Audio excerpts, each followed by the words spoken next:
Mr. Speaker, this week, the Food Research and Action Center, known as FRAC, and Feeding America, in conjunction with the National Child and Adult Care Food Program Forum, hosted their annual fly-in. Over 1,200 hunger advocates from every state came to Washington, D.C. to meet with their local members of Congress and to emphasize the importance of the federal anti-hunger programs in alleviating food insecurity and poverty amongst our most vulnerable constituents. These advocates delivered powerful messages to members of Congress. And as we consider the upcoming FY18 budget and appropriations legislation, and as we work to craft a 2018 Farm Bill, our anti-hunger safety net must stay intact. That means no block grants or structural changes to SNAP, no funding cuts to SNAP or any other anti-hunger programs. These advocates, Mr. Speaker, also delivered paper plates to their members of Congress containing powerful messages from constituents who rely on anti-hunger safety net programs. And I would urge all my colleagues to make sure they read these paper plates. These aren't statistics. These are real human beings. These are our constituents, our brothers and sisters. And I'd like to read a few of the messages that were sent to me from people in my district. This is from a client at the Northbridge Food Pantry in Massachusetts. Without food assistance, I wouldn't have any other source of nourishment. I have many medical issues. A proper diet is necessary. This is from, again, another client from the Northbridge Food Pantry. Food stamps are important to me and my family because I have lung cancer, and it's next to impossible to find a job, to buy food. My husband barely makes enough to pay the bills. That's not counting food. Also, another client from the Northbridge Food Pantry.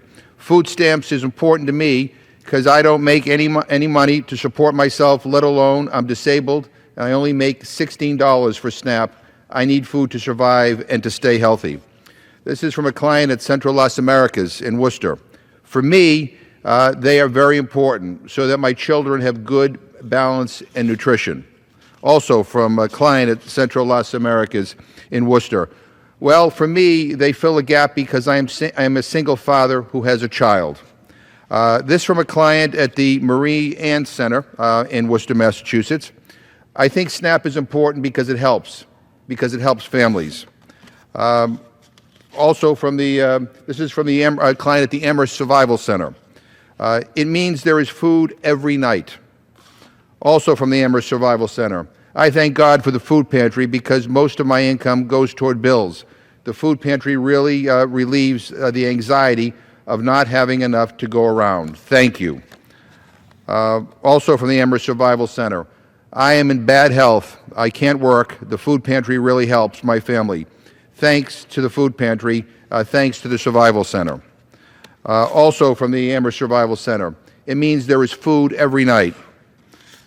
This is from Loaves and Fishes, a food pantry in Worcester, Massachusetts. A person has to live.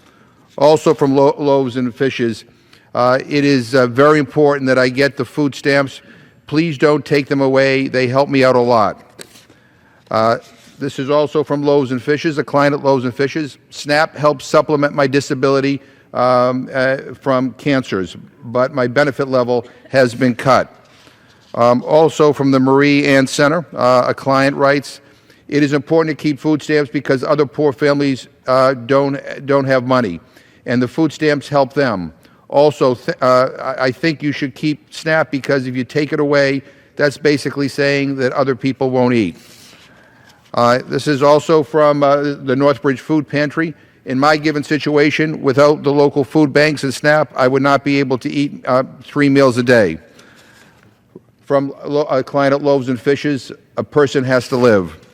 And finally, this is from the Amherst Survival Center. A client writes, thank you, Amherst Survival Center. You are saving grace. Mr. Speaker, I urge my colleagues to understand that in the United States of America, the richest country in the history of the world, we have close to 42 million Americans who are food insecure, are hungry.